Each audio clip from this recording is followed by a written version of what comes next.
we all have the blues on today, right?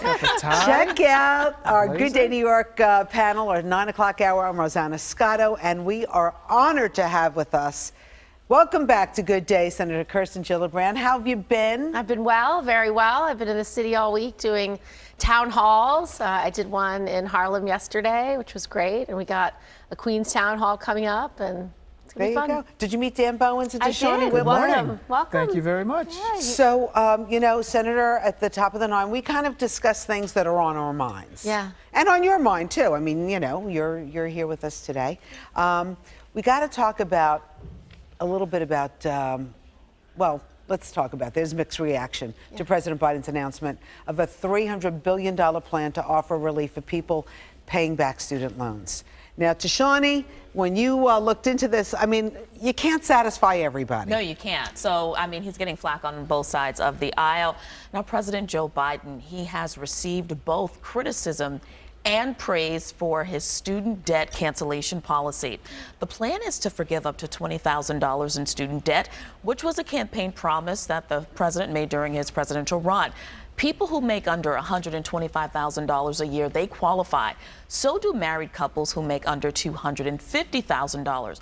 Now, President Biden is also extending the freeze period for monthly payments and interest on student loans through December 31st. Meanwhile, the White House, well, they're calling out Republicans who criticized President Biden's plan.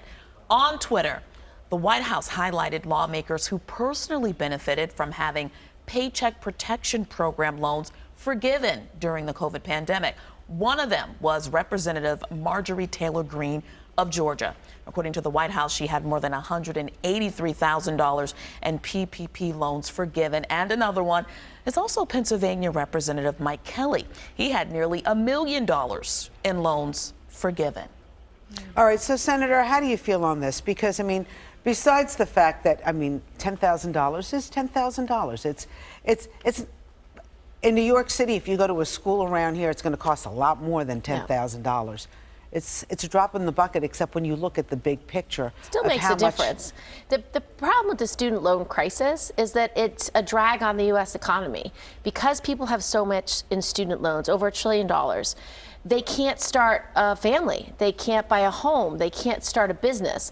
And so having so much debt is very bad for the overall economic growth of our country. And so what President Biden tried to do is target it to the people who need it most. So if you receive Pell Grants, which are typically lower income students, disproportionately more Black and brown students who need more support financially, they can get up to $20,000. So that's a big deal that you can actually get that much student debt relief. It might take you several years to pay off that much debt. So if you can get to starting that new company or get to buying that house just a few years earlier, that's a win for that family and that individual. So I think it's a good first start. But I like the idea, which I've tried to do, of amplifying student loan forgiveness if you do public service. It's one of the most important ways. Yes, we are having a teacher shortage. We are having a nursing shortage. We're having a doctor shortage. Our first responders, our frontline workers, they were pushed to the brink during COVID. How about some thinking really big about student loan forgiveness if you agree to do 5 years of public service? So you're saying and tie that to a potential next part of yeah. I mean, this is a great first step because it does go to the lowest income, the most at need, at risk students that really want to get, you know, help in investing in the economy. But long term, it'd be really great to say debt-free college if you do public service for 5 years. Senator, I don't know if you saw your colleague in Massachusetts, Elizabeth Warren, was at an event and someone came up to her and said, look, I've been saving, I paid off my daughter's student loan.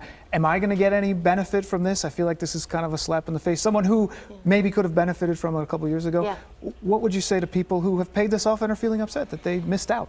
Yeah, well, that's why I think broadening it further and maybe offering, because the GI Bill is one of the best programs we've ever created. After World War II, when all those service members came home, they all got to go to college. It created the greatest economic engine of a generation. We should look at something similar. So that person, for example, if they decide to go into public service, they can get grant money back because they've gone into public service. So there's a way to apply this to anybody who chooses to give back to their country. How much traction do you think you get on what your title? It was hard enough to get this through. I mean, would that be something? It's a big idea, but a little piece of it I did get done in the defense bill last year and this year, which is a cyber academy. If you are willing to be a cyber expert in our federal government, we will pay for your college. You can go to any of the 200 elite schools and community colleges that have cyber curriculum that have already been approved by the NSA.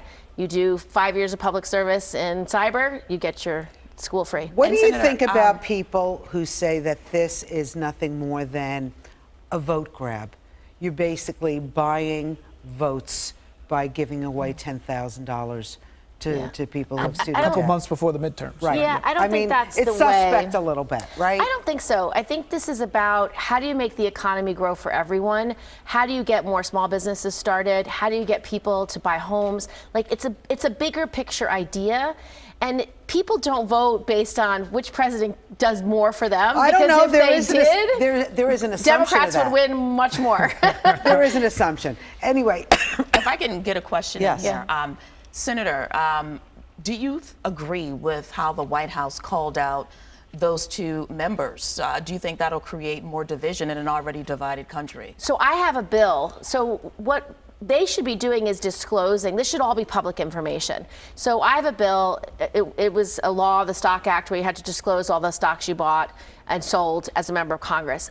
2.0 is you have to disclose not only that for you and your family members, but also any federal benefit you're getting. So under my new law that we're trying to get a vote on by the end of the year, every federal dollar that a member of Congress applied for, because they're writing the law, they're writing the PPP loan scheme. And if they're first in line to get those loans because they know how it's written and they know what banks to go to, it's unfair. So at a minimum, they should have to disclose that. So disclosure and transparency is always the best disinfectant. It's absolutely appropriate that that is 100% public information. And I'm writing a law to make it mandatory that it is all disclosed. Can I ask you something on a different, because I heard this and I don't know if it's true.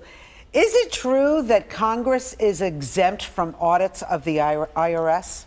No, absolutely not. All right, just wanted, because, you know, what do we give? Like $80 million for more IRS Let me look into it, Rosanna, because I don't know for a fact, so I'm going to look into it. But I if that saw is something, if that is true, I will write a bill, and they will no longer be exempt. Don't get me started, Senator Gillibrand. They will. If that is true, they will know. I will write a bill. After they're sicking more IRS agents on. That's obscene. And you said it right here on Good Day. Yes, I will write the bill. Okay, so let's look into that. Anyway, Okay. let's talk about congestion pricing, because obviously, you know, New Yorkers, huge issue. everybody has an opinion on it. Dan, you want to kind of sort it out for us? I'm a Jersey guy too, so I'm coming in. I'm dealing with this stuff from the other side. Both supporters and opponents of congestion pricing were fired up at the first of 6 public hearings on this controversial plan, very complicated as well. Hundreds of people spoke out for well over 6 hours before the hearing finally ended just before midnight. Many details like how much drivers will pay, along with the value of off-peak discounts and credits for tolls, still have to be worked out. The agency says it wants to reduce traffic and pollution by incentivizing the use of mass transit and gain a reliable revenue stream. Take a listen.